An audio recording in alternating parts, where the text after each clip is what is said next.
Dios le bendiga, pues nuevamente estamos aquí en su programa conociendo el ministerio y nos da un gusto, un placer, ¿verdad? Nuevamente de poder entrar a sus hogares, de estar ahí a través de la radio con sentido 96.9 y pues el día de hoy vamos a conocer un ministerio más.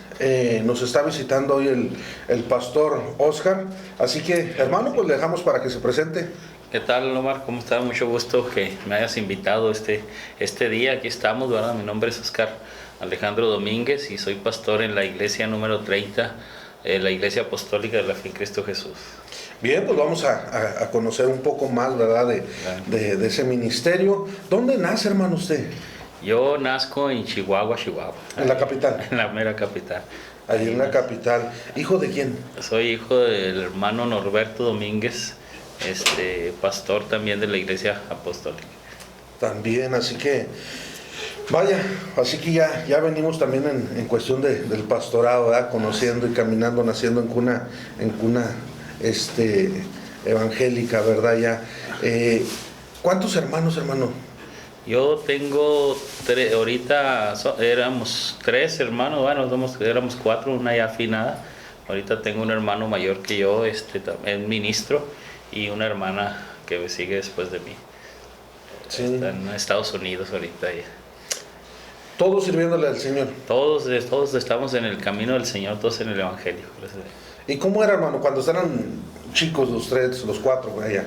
No, pues éramos muy vaguitos ahí en la iglesia. Crecimos en nuestros primeros años en la ciudad de Cuauhtémoc. Nací yo en Chihuahua, pero literalmente nunca he vivido en Chihuahua.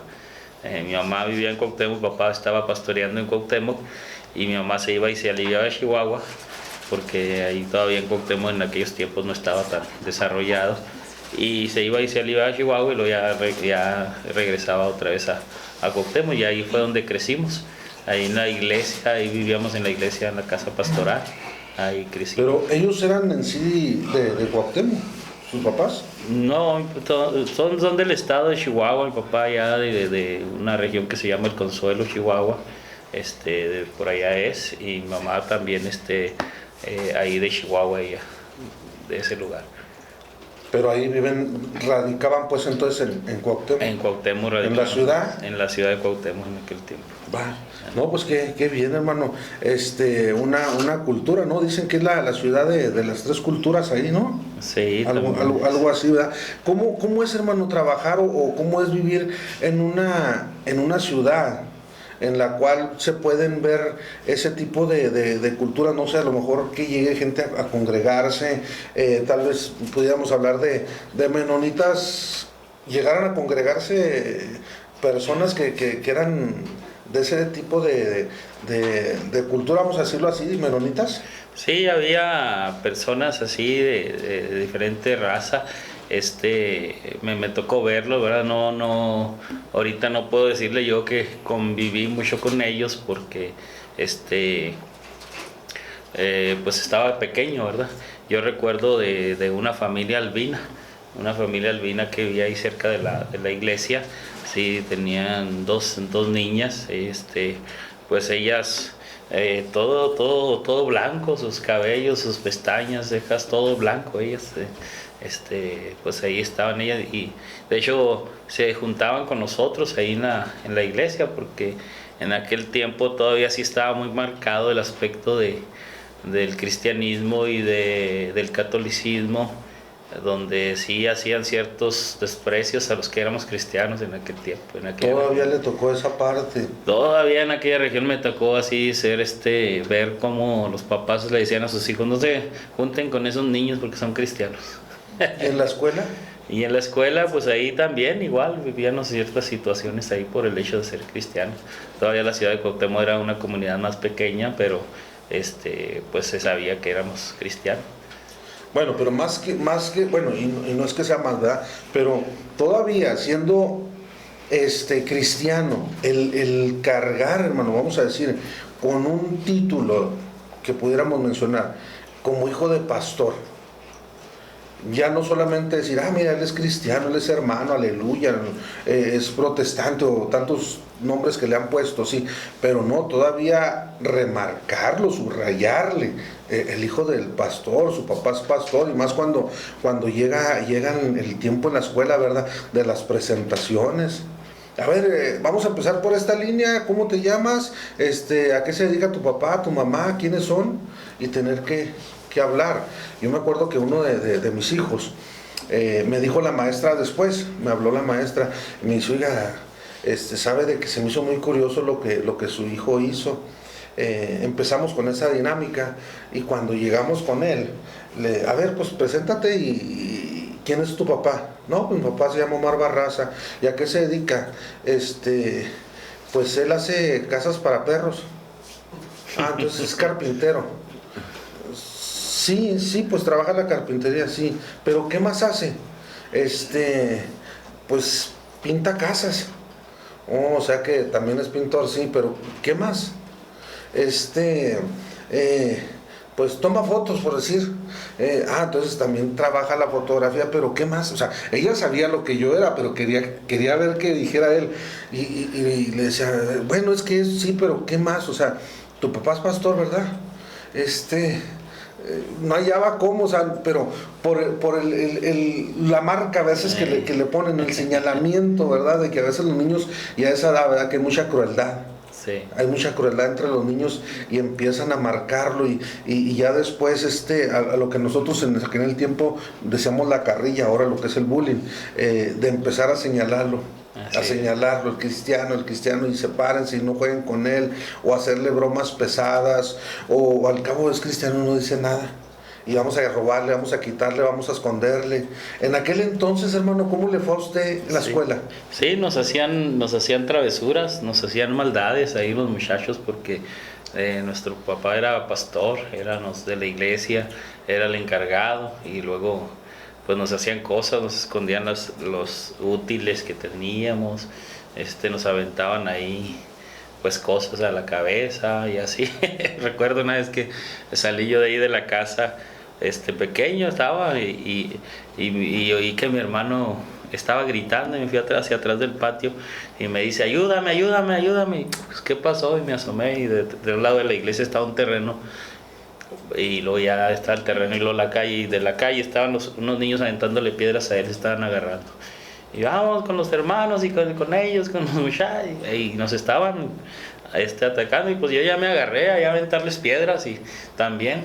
Y en una de las veces que yo me levanté a tirarle piedra, y de pronto sentí aquí en la cabeza que me pegó algo y me caí. Me escalabró una piedra, y luego dice mi hermano, mira qué suave tronó. Pero mi hermano Beto, se llama Norberto, mi hermano Beto, fue el mismo que me descalabró, o sea, que aventó la piedra y le salió a un lado y me pegó a mí, el mismo me descalabró. Y qué suave tronó, dijo, qué suave tronó, ya cuando me ve ahí todo tirado, lleno de sangre. Y lo bueno es que lo iba a defender, ¿vale? Lo iba a ayudar. A eso es a lo que se le llama el fuego amigo, ¿verdad? El fuego amigo, así es. Así que ya sabemos perfectamente, sí, ¿verdad? Lo que es ese contexto. Sí. Bien, entonces es difícil entonces para alguien, hermano, que viene cargando sobre sus hombros ¿cómo se dice? El título o el nombramiento que tiene su padre. Así es. El saber, ¿verdad? Que es hijo de un pastor, y que dentro de la escuela los niños están buscando algo con qué llegar y tener, pues, de quién reírse, de Así quién, es, ¿verdad?, hacer ahí escarnio. Entonces, a veces no sabemos, hermano.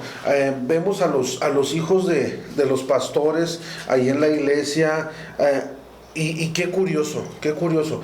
Ya como adultos dentro de una iglesia, como congregación, pareciera ser que seguimos con ese mismo patrón de conducta, ¿sí?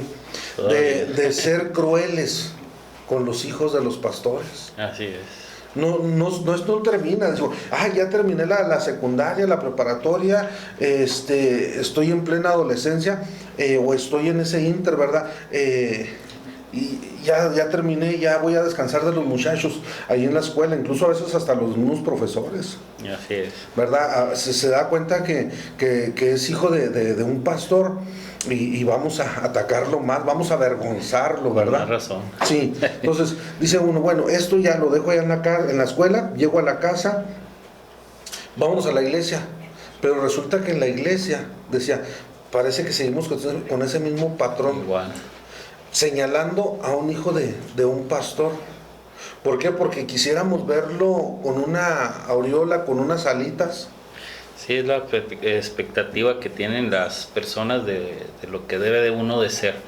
A uno lo quieren ver así como me lo mencionaba usted, ¿verdad? Es hijo de pastor, pero tiene que comportarse de cierta manera, es la expectativa de la gente, pero no entienden la característica perfectible que tiene uno como persona, también uno como ser humano. Como niños tenemos inquietudes, como niños tenemos pensamientos, ¿verdad? Pues, de disfrutar, de hacer travesuras, y la gente tiene esa expectativa de que nosotros debemos actuar de una manera así muy cuadrada, muy recta, sin desviarnos en ese sentido, y luego por eso se aprovechan a veces de ciertas cosas, porque dicen es que es el hijo del pastor y el hijo del pastor no puede hacer esto o no debe hacer esto, y entonces si lo provocan a uno a hacerlo y si uno actúa de una manera negativa, pues entonces viene ahora el regaño del papá como pastor.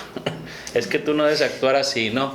Porque recuerdo yo que cuando llegamos aquí a Juárez, a mi papá lo mandaron aquí a Juárez a una iglesia que está en la colonia Azteca, la 12ª iglesia ahorita, en aquel tiempo se llamaba Misión del Niño y del Anciano México, y había hijos de hermanos. Cuando nosotros nos integramos ahí, nos invitaban, vente, ven, vamos a jugar, y nos hablaban. Es un terreno grande, ahorita está construido el albergue y está construido un asilo y está construida la iglesia, pero en aquel tiempo nomás estaba el templo, y nos decían, vénganse a jugar, y cuando nosotros nos íbamos acercando nos soltaban un perro, y ahí salía el perro tras de nosotros, y ahí vamos, y luego vamos y otra vez, y el perro, y vamos, y nosotros pues muy inocentes, veníamos de una ciudad pequeña, Cuauhtémoc, no sé en aquel tiempo cómo se le consideraba todavía, y pues muy inocentes, y me acuerdo que mi hermano me abrazó y me dio un beso en la cabeza y me dijo, vente hermano, vente, no te preocupes, ya después nos vamos a desquitar. Y entonces recuerdo que un día llegó con un perro, él, era una perra que le llamábamos loba, se parecía a una que tuvimos en Cuauhtémoc, y la encontró y dice, con esta dice, la vamos a echar a aquella perra, y aquella perra se llamaba Lluvia. Y entonces sí, ya con mi hermano ya iba caminando y ya le echaba a la perra, y cuando ya la perra de nosotros pues se descontó a la otra perra, ¿verdad? Entonces dice, ahora nosotros vamos y empezamos a agarrar a los chavillos uno por uno. Hasta que mi mamá nos descubrió, y no, pues ya con mi mamá, es que ustedes son los hijos de los pastores, ustedes son esto, lo otro y aquello, ustedes deben de comportarse como es. Y sí, pues nosotros aceptamos ahí el regaño llorando, pero yo me acuerdo mucho de eso, de esa acción de mi hermano, cuando él en su cara triste, agüitado, pero a la vez pues queriendo protegerme, me abrazó y me dio el beso aquí en la cabeza y me dijo, no te preocupes hermano, no te preocupes, al rato nos desquitamos. Pero era una frustración que él traía muy grande por esa situación, y pues son sufrimientos que a veces vive uno como por el pensamiento errado que tiene la gente de lo que debe ser un hijo de pastor. ¿Pesa ser hijo de pastor? Sí pesa ser hijo de pastor, pero también ahora que pondero las implicaciones de lo que es ser un hijo de pastor, hay mucha bendición también. A veces no entendemos que los hijos de un pastor son igual que cualquiera. Así es. O sea, tienen el mismo desarrollo, tienen las mismas influencias que cualquier otro. O sea, no están en una... Quisiéramos tenerlos en una burbujita paternalista, ¿verdad? Y que nada les llegara, que nada les afectara, que nada los dañara. pero están expuestos, y creo que aún más. Así es. ¿Sí? ¿Por qué? Porque tal vez en la congregación los hermanos que van a los matrimonios como que les dan un poco de margen más a sus hijos. Ellos sí como que tienen la libertad de salir, entrar, ir al baño todas las veces que quieran, llegar y comer y llevar juguetes y llevar todo lo que quieran, cuando el hijo del pastor, sus parámetros están totalmente cerrados. Así es. Porque si tiene 5 o 6 años, él ya pareciera ser que lo queremos presentar como si ya tuviera 20 y dar el ejemplo de un adulto solamente por el hecho de ser un pastor. Así es. Cuando no entendemos a veces que crecen igual, o sea, ellos tienen las mismas inquietudes. O no, vamos a decirlo así, con esta palabra, no se antojaba hacer la travesura que hacía el otro, que no es hijo de pastor, más que no es ni cristiano, pero vamos a hacer un tiralilas y vamos a tirarle a los pajaritos. O sea, por el hecho de ser hijo del pastor, ¿no pasa por la mente esto? Sí, sí, claro. ¿Qué se sentirá darle o tirarle al menos, no? Asustar a un pajarito con un tiralilas, o con una resortera, no sé, creo yo que son cosas que cualquier niño puede sentir. Sí, es que primero, antes que a lo mejor que ser hijo de pastor, pues nosotros éramos niños, somos seres humanos que tienen inquietudes similares, iguales que cualquier otra persona. Y entonces el pastor como papá y la esposa del pastor como mamá tienen las mismas luchas que pudiera tener cualquier otro hermano con sus hijos, cualquier otra persona con sus hijos. A veces ciertas conductas de rebeldía, a veces ciertas conductas de travesuras. Y el trabajo es igual, ellos tienen que educarnos de la misma manera que cualquier hermano educa a sus hijos o cualquier persona tiene que educar a sus hijos.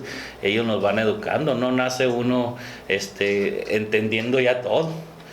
Nada más que la sociedad tiene esa crítica esperando que uno ya lo dé por entendido todo, y no es así. Por eso es que vienen las luchas, porque entonces lo primero que le ponen a uno al frente en el regaño, tanto el padre como los hermanos, es que tú eres hijo de pastor, y eso hace que muchas personas o muchos hijos de pastor renieguen de haber sido hijos de pastor, de haber nacido, porque es lo primero que le ponen.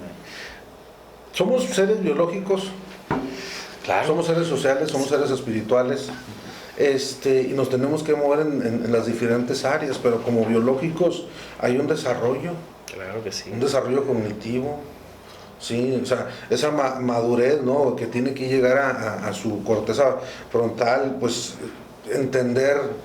Vaya, en la adolescencia no hay ese freno que nos detenga, aún siendo o no siendo hijo de pastor, de todos modos lo hay.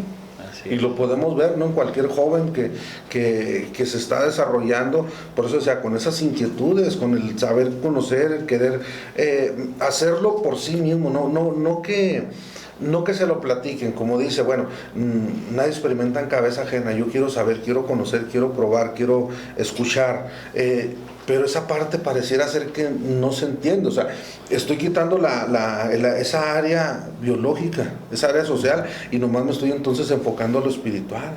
Sí. El niño ya, el hijo del pastor, a los 5 años, antes de que se sepa el Génesis 1:1, ya se tiene que conocer la Torah por completo. Así es. ¿Verdad?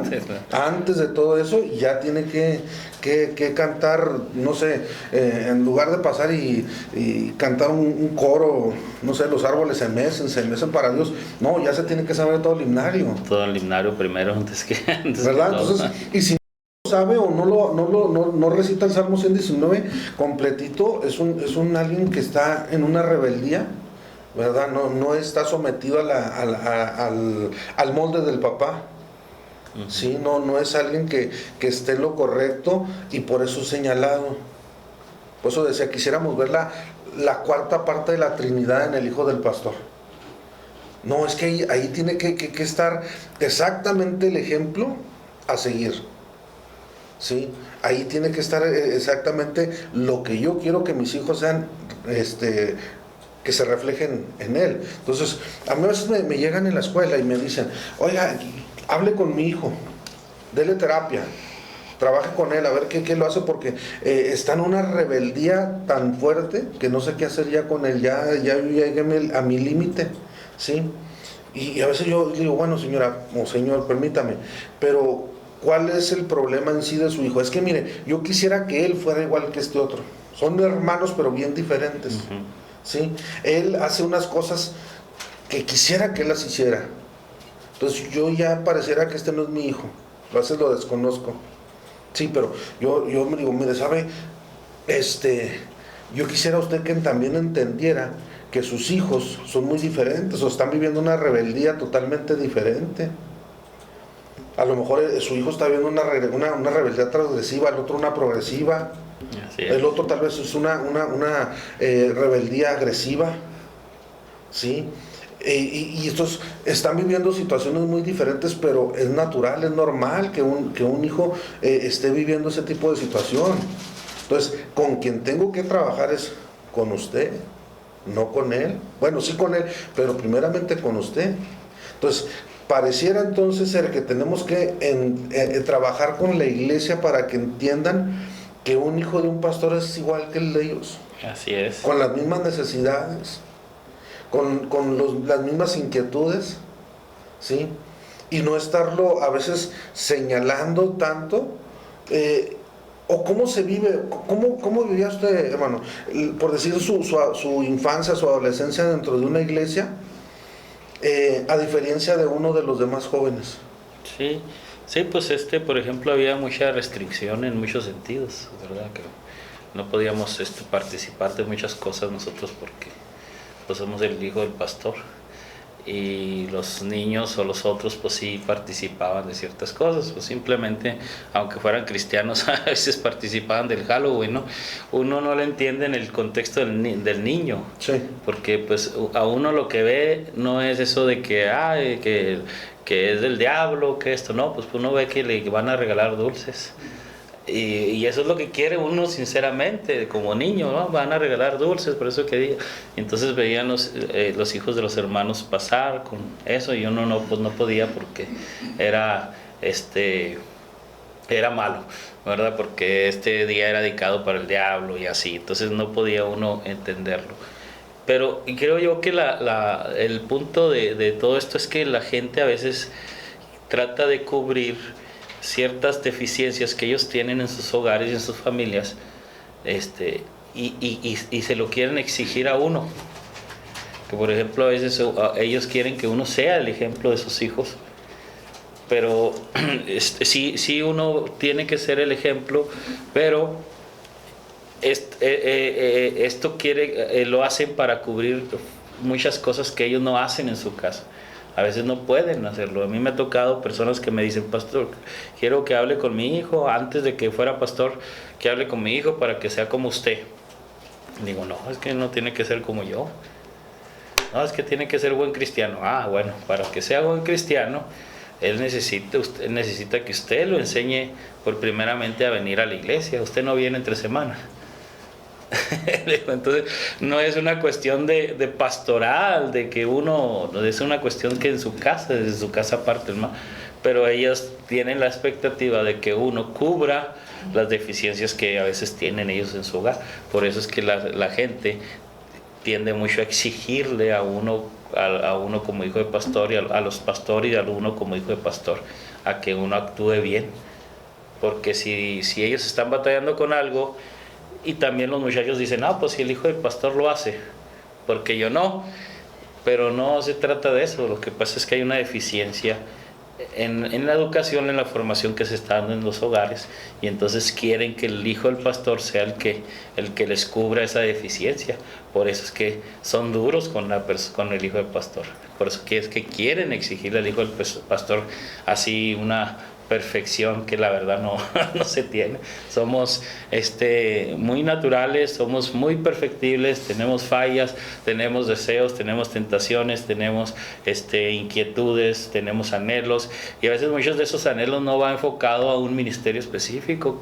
Hay hijos de pastores que quieren tener una carrera y quieren desarrollarse en otro ámbito, pero casi parece que es una exigencia también que el hijo del pastor tiene que ser pastor también, ¿verdad? Y entonces de ahí se originan muchos conflictos emocionales en la vida pastoral y en los hijos del pastor. Hay paradigmas que se vienen arrastrando por generaciones. Y uno de esos era de que en la casa, en la familia, tenía que haber un sacerdote, un abogado, un médico. Así es. Sí, por lo que se ofreciera. Entonces, ahora vemos al pastor, que el pastor toca la guitarra. Pareciera ser entonces que el hijo está obligado a tocar la guitarra. Sí. Y dice, no, pues es que hijo de tigre pintito, y así tiene que salir, y tiene que hacerlo, ¿verdad? Pero bueno, yo veo el proverbio que nos dice, instruye al niño en su camino. O sea, yo aquí es donde yo tengo que ver entonces cuál es en lo que él se va desarrollando. Sí, decían ahorita a la fe hay que añadirle virtud. Sí, la palabra virtud en el vocablo griego que habla o es la palabra arete, es algo que lo va a, vamos a decirlo así, lo va a embellecer. Sí, algo que lo va a adornar, algo que lo va a hacer sobresalir, que lo va a hacerse verse mejor. ¿Sí? Bien, ¿qué es la cualidad que tiene él? Tal vez no es la guitarra. No es la guitarra, tal vez lo suyo, no sé, tal vez puede ser la enseñanza o puede ser, no sé, estar ahí en la puerta cuidando, a lo mejor viendo los carros, y no por eso quiero decir que sea menos importante, ¿sí? Que el hecho de estar tocando la guitarra, pero a veces nosotros decimos, no, es que tiene que tocar la guitarra igual que él, y si no es, pues, entonces hay algo mal que está en ese hijo, o ya me puso a pensar si tal vez hasta es de él, o no es de él el hijo, porque el hecho de no tocar la guitarra, o sea, no va a hacer lo que... ¿qué tiene? O sea, ¿hasta dónde se ha obligado? Directa o indirectamente, hasta dónde, hermano, hemos presionado a los hijos de los pastores para que hagan o terminen haciendo y mejorando lo que hace el papá. Sí, yo creo que el problema es la obligación, el querer obligarlo a hacer algo a alguien que no quiere o que no desee. Puedes llegarlo a hacer, a concientizarlo, a que lo haga por la necesidad, pero no obligarlo a hacerlo. A veces los pastores tienen problemas porque no hay quien toque, y entonces pues ¿quién pudiera ayudarle más al pastor? Bueno, pues los hijos, pero se le concientiza al hijo, se le dice, amigo, aprende para que... Pero si no quiere, si llega el momento en que no quiere o no se le da, no hay que obligarlo, porque eso produce un daño. No es que tenga la obligación de hacerlo, porque todo el servicio en el camino de Dios, lo mencionamos en el programa anterior, es una vocación, es un deseo que uno tiene que servir a Dios. Y entonces cuando lo haces así, las cosas toman un rumbo diferente, ¿verdad? Y entonces, si tú los obligas a las personas a hacer algo que no quieren, entonces va a haber mucha fricción y mucho conflicto. Y entonces eso también puedes hacer que eso no permita que el joven se desarrolle en otros ámbitos, que tal vez tenga mayor facilidad para hacerlo, o tenga mayor enfoque, o sea su llamado en ese sentido. Qué bueno que sería que pues todos tuviéramos esa habilidad de música. Yo toco el piano por esa necesidad. Mi papá me hizo concientizar la necesidad que tenía, aprendí, pero por ejemplo mis hermanos tienen un talento natural de la música, y ellos sacan una alabanza, una melodía escuchando, y yo tengo que estudiar. Ahora, gracias a Dios que qué bueno que lo hice, qué bueno que me concientizó mi papá, porque ahora yo como pastor muchas veces he resuelto el problema con el hecho de yo saberlo, de saber tocar. Pero él nunca me obligó, nunca me forzó a hacerlo, nunca me dijo, hijo, tienes que hacerlo porque lo tienes que hacer y ahí te voy a poner. No. Él me concientizó que tenía que hacerlo, le ayudé en su tiempo, después ya tuve que hacer mi labor, mi trabajo, pero gracias a eso pues ahora yo puedo decir que no me obligó a hacerlo, ¿verdad?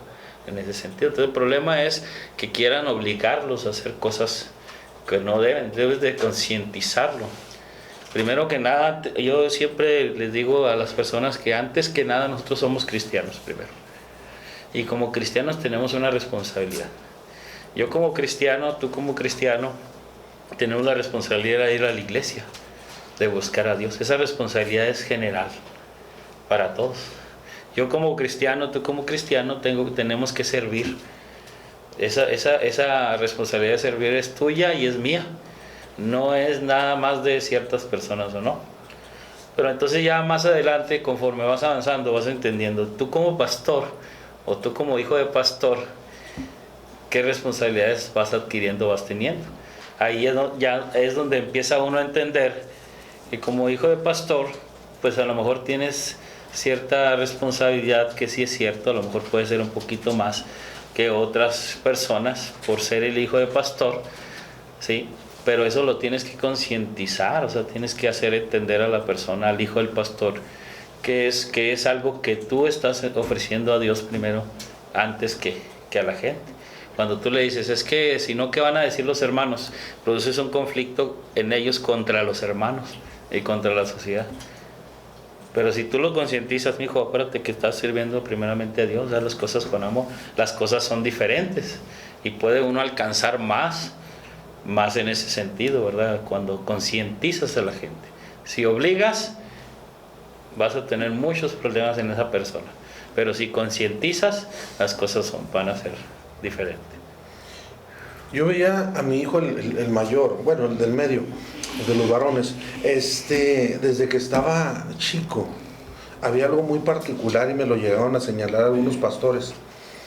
Y yo les decía, es que ese es un ministerio.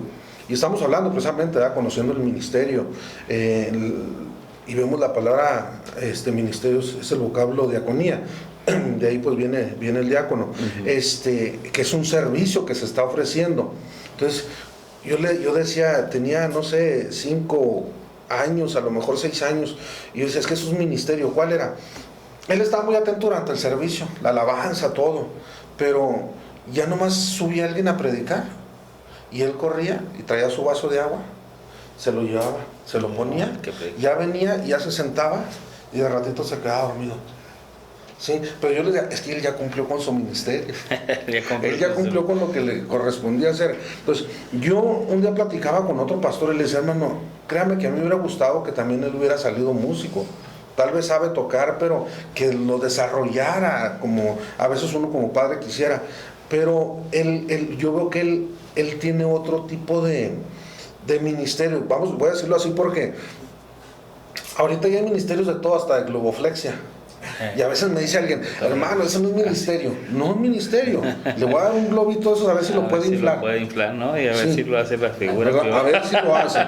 Si lo hace, le quitamos el nombre, por cualquiera lo puede hacer. No, es algo muy difícil. Nosotros trabajamos con los niños y vaya, mejor empezamos a usar las bombitas para inflarlos. Entonces, yo lo veo a él, pastor, que, cierto, en un tiempo sí me ayudó ahí en la alabanza y ha andado también tocando, sí, pero yo lo veo a él que está detrás de bambalinas, vamos a mencionarlo así, y es un todólogo.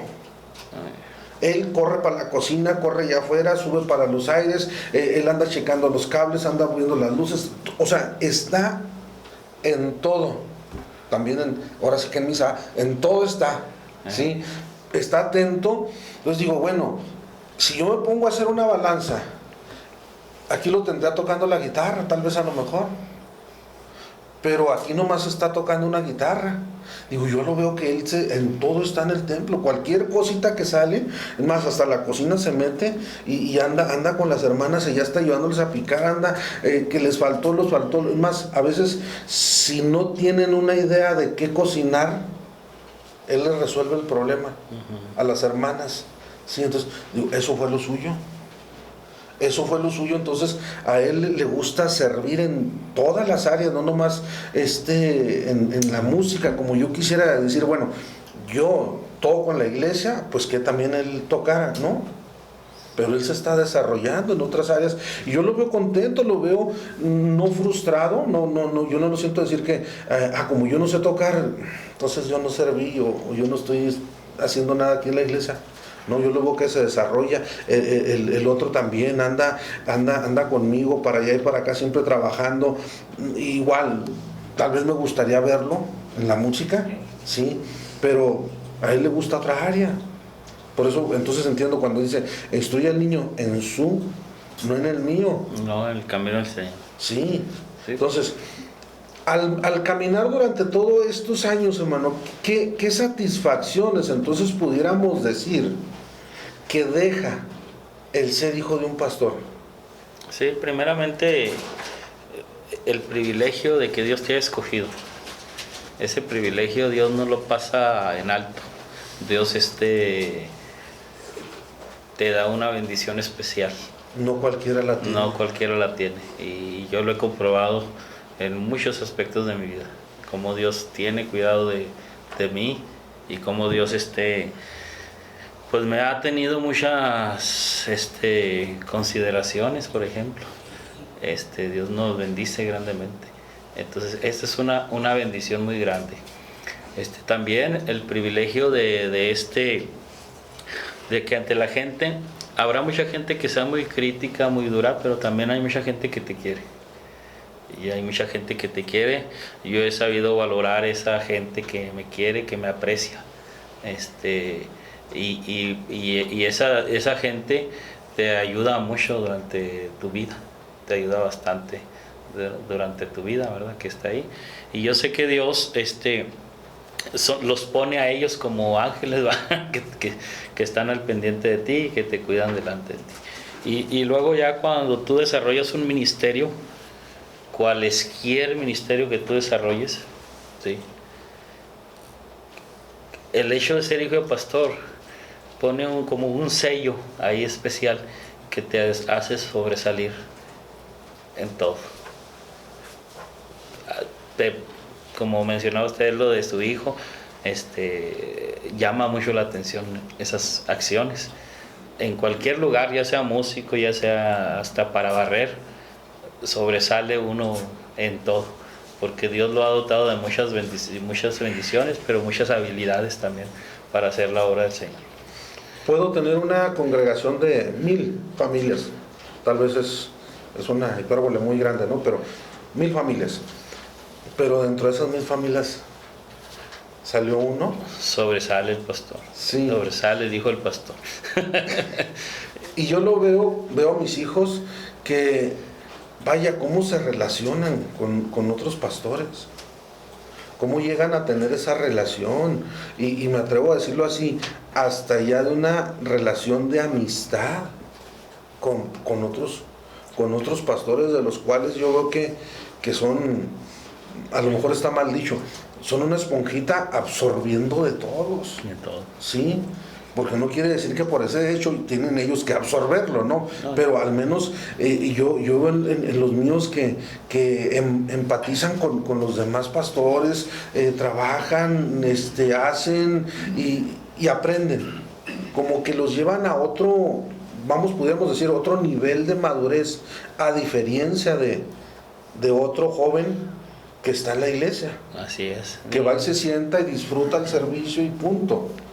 Mientras ellos están con su radar encendido, ¿verdad? Con el discernidor y con, si no es discernimiento, sospecha, pero ellos están en todo, ¿verdad? Al tanto, sí, viendo lo que pudiera ofrecerse, lo que se pudiera necesitar. Entonces, son satisfacciones el hecho de ser un hijo de pastor.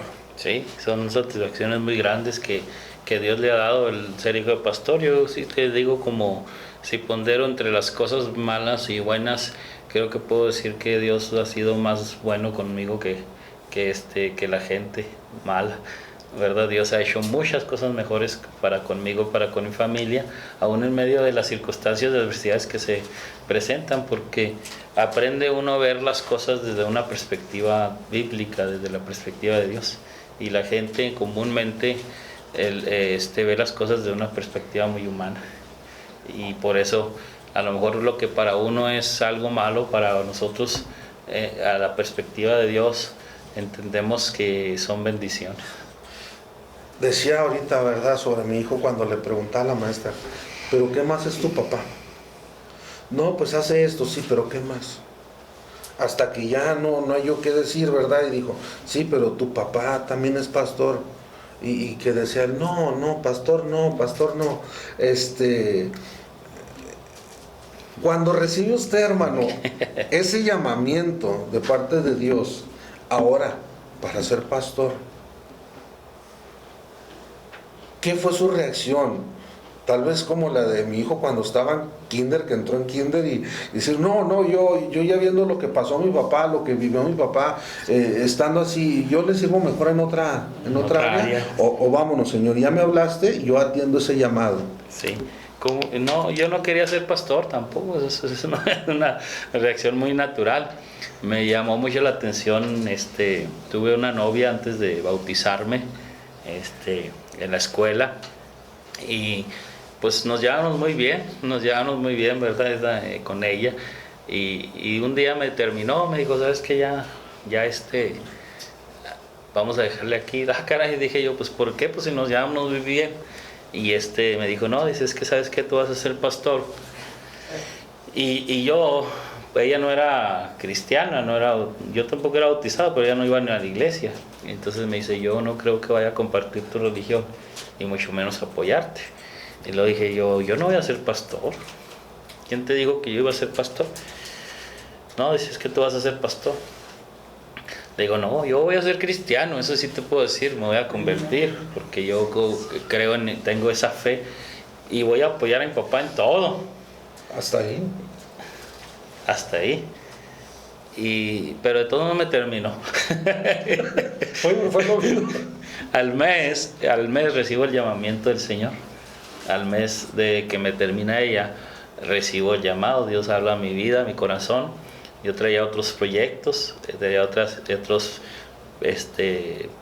objetivos, y Dios me llama, y entonces yo, en cuanto Él hace el llamado, yo recibo el llamado y lo acepto en Jesucristo. Y entonces, a partir de ahí, el servicio que empecé a dar en la iglesia, pues fue el que me recomendó. Me preguntaba un primo, ¿cómo le hiciste para ser pastor? Y le decía yo, pues diciendo todo que sí. ¿Cómo? Le digo, es que mira, si mi papá me mandaba, ve a limpiar el templo, yo iba y limpiaba el templo. Si mi papá me decía, oye, Oscar, ve y ponte a pintar el templo, yo lo hacía. Ve a orar por un hermano, yo iba y oraba. Yo no me ponía a cuestionar a mi papá lo que él me mandaba, él me decía, ve hazlo, y yo iba y lo hacía. Y esa obediencia pues fue llevándome a que me fuera asignando ciertas responsabilidades más grandes, y él empezó a confiar en mí. Un día me dice, ¿ves tú estudiar al diaconado? Pues fui a estudiar, sí. Y el día que me llamó mucho la atención, el día que fui a la examinación para el diaconado, porque en aquel tiempo había 5 pastores que se ponían en la comisión para examinarlo uno para el diaconado. Y entonces cuando yo me senté, me dijeron los hermanos, ay, Oscarito, pues ¿a usted qué le vamos a decir? Usted siempre anda limpiando el templo, siempre anda limpiando afuera, cuando los hermanos se les ha descompuesto los carros, los ha ayudado, pues ¿qué le vamos a decir de servir? Ni una pregunta me hicieron, nomás firmaron el acta y me aprobaron en el diaconado. Y entonces pues yo dije, bueno, pues qué bueno que ese trabajo me recomendó. Y así fue como yo fui avanzando en el trabajo de la obra del Señor, así fue como yo fui avanzando en el trabajo del llamamiento. Posteriormente seguí yo apoyando a mi papá en su iglesia. Él tenía responsabilidades como obispo, y pues me asignaba ciertas responsabilidades en la iglesia local, y pues yo cumplía. Y en ese orden natural pues yo fui adquiriendo esas responsabilidades hasta que Dios me hizo el llamamiento ya a este ministerio. ¿No estaba ajeno a nada de lo que conlleva ser un pastor? No, ya tenía mucho conocimiento porque viví en casa pastoral, muchas cosas. Hay cosas que no las aprendes hasta que no estás en los zapatos. Claro. Eso sí es de ley. Pero muchas cosas, gracias a Dios que las entendía. y cuando no podía comprender algo, pues rápidamente corría, ahora sí como decimos, a mi papá, que era mi pastor, también siempre ha sido mi pastor, yo creo que mi único pastor durante toda mi vida. Él me ha pastoreado, me ayuda, me aconseja, me enseña, todavía está, en este tiempo él es un asesor mío, un consejero mío en todos los sentidos de mi vida. ¿Qué se siente ahora usted como pastor ver la historia repetirse? Ya la vivió usted con su papá, ahora usted con sus hijos, que empiezan a caminar, empiezan a vivir lo que vivió usted, pero claro, ciertas diferencias, ¿verdad? ¿Qué cambiaría? ¿Qué cambiaría si fuera posible en el tiempo, si pudiéramos retroceder al tiempo? ¿Qué cambiaría de esa educación en ese hogar o en esa casa pastoral a la que está llevando o le toca vivir ahora con sus hijos? No, yo con respecto a mi familia no cambiaré nada. Mi mamá fue una mujer, una gran mujer, tanto como madre, como esposa de pastor, como creyente. Los hermanos que la conocieron supieron que era una gran mujer. Ella falleció en el 2010 y cuando ella fallece, parecía una convención en la iglesia. Había una fila grande de carros que iban atrás del féretro. Hasta los soldados les preguntaron a unas personas, pues, ¿quién murió? Pues una persona importante de la iglesia. Dice, pues tenemos casi más de media hora aquí esperando que pase los carros de la funeraria. Dice, no, es que era una mujer muy importante en la iglesia. Y una mujer muy querida, muy aceptada en la iglesia, ¿verdad? Porque fue una gran mujer, una madre, ¿verdad? Y ella cuando se despidió de mí, porque ella murió en un accidente en Estados Unidos, y un día antes el día que ella iba a salir para allá, fue conmigo en un trabajo donde estaba y ella me dijo, yo estoy orgulloso de ti por la decisión que tomaste de ser pastor. Y fue una satisfacción muy grande, ¿verdad? Esas palabras, esos me han confortado hasta ahorita. Y con mi padre, pues yo siento una responsabilidad muy grande porque él es un gran hombre. Él es un gran hombre y siento yo que estoy muy corto todavía para alcanzar lo que él ha alcanzado.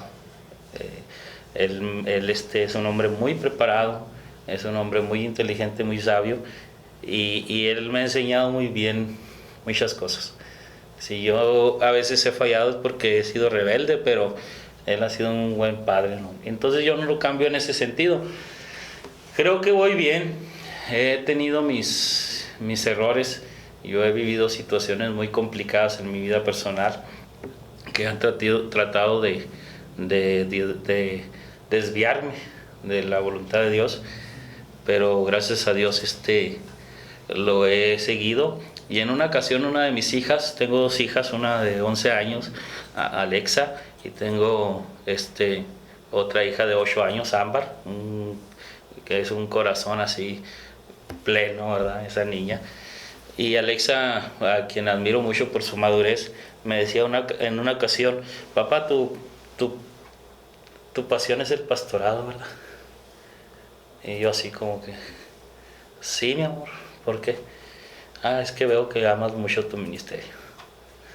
Entonces a mí eso me dio mucha satisfacción, porque yo dije, bueno, pues ella está viendo de mí ese ejemplo de pasión, ese ejemplo de entrega hacia el pastorado. Y ahora lo que le enseño yo a mis hijas, ¿verdad? Es el hecho de saber tomar decisiones. Una de las cosas que yo le trato de enseñarles es saber tomar decisiones. No las reprimo como mucha gente o como antes nos reprimían, porque yo una cosa que descubrí es que no nos enseñaron a navegar en el mundo, y andamos en el mundo. Sí.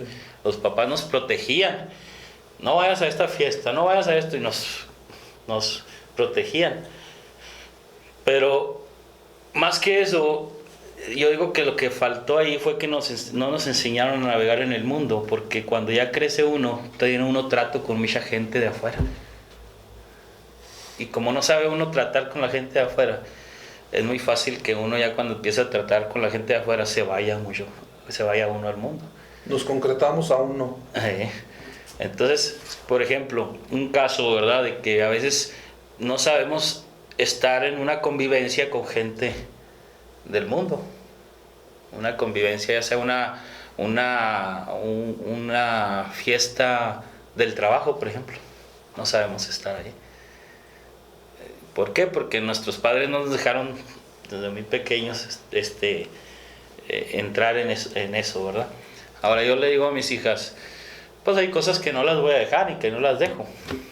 Pero sí les digo, mija, estas cosas son buenas, estas cosas son malas. Usted tiene que decidir. Es tu decisión. Pero la palabra de Dios es esto. Por ejemplo, les digo, ¿has visto la tele? No, pues que sí, ¿ok? ¿Y has leído la Biblia? No, pues no. ¿Y luego? No, pues necesito leer la Biblia, ¿no? ¿Cómo ves tú? ¿Tú qué crees? No, pues que sí. Ándale, pues. Trata de hallar un equilibrio en tu vida en esas cosas. No lo voy a reprimir de que vea la tele, es una niña. No lo voy a reprimir de que vean algunas cosas, no. Claro que si ven algún programa que está mal, pues se los voy a quitar, pero no lo voy a reprimir, simplemente le voy a decir, aprende a tomar decisiones.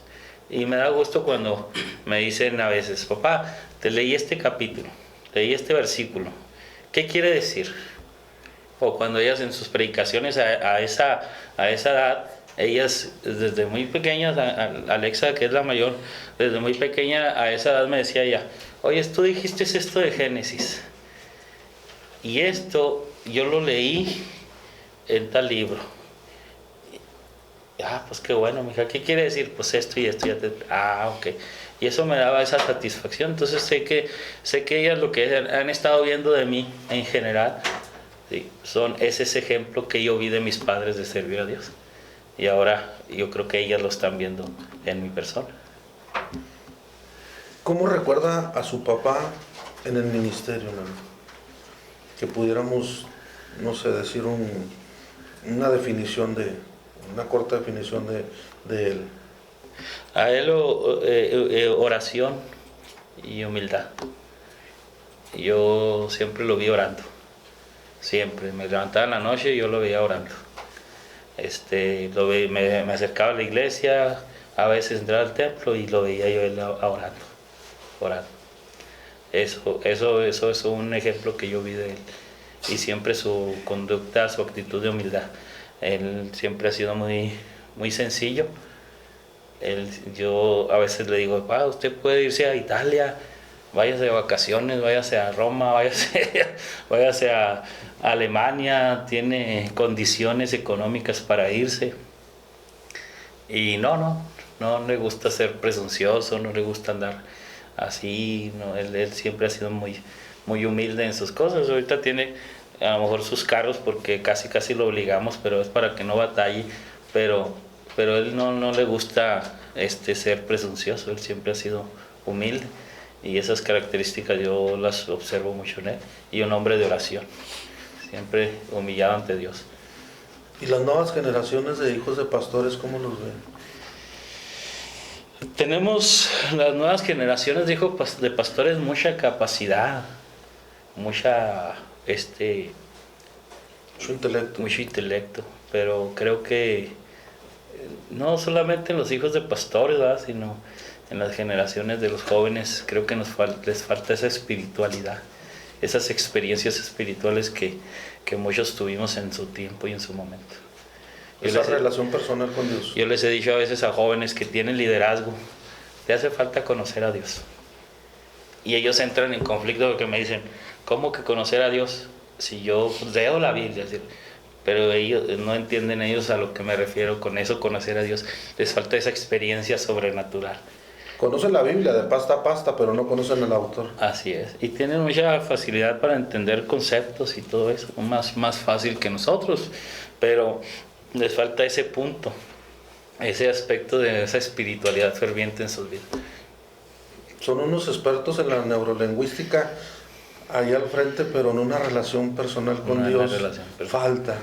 Sí, pueden ellos hay una decadencia en eso. Hasta predicar más fácil que nosotros. Sí. Pero espiritualmente hace falta eso.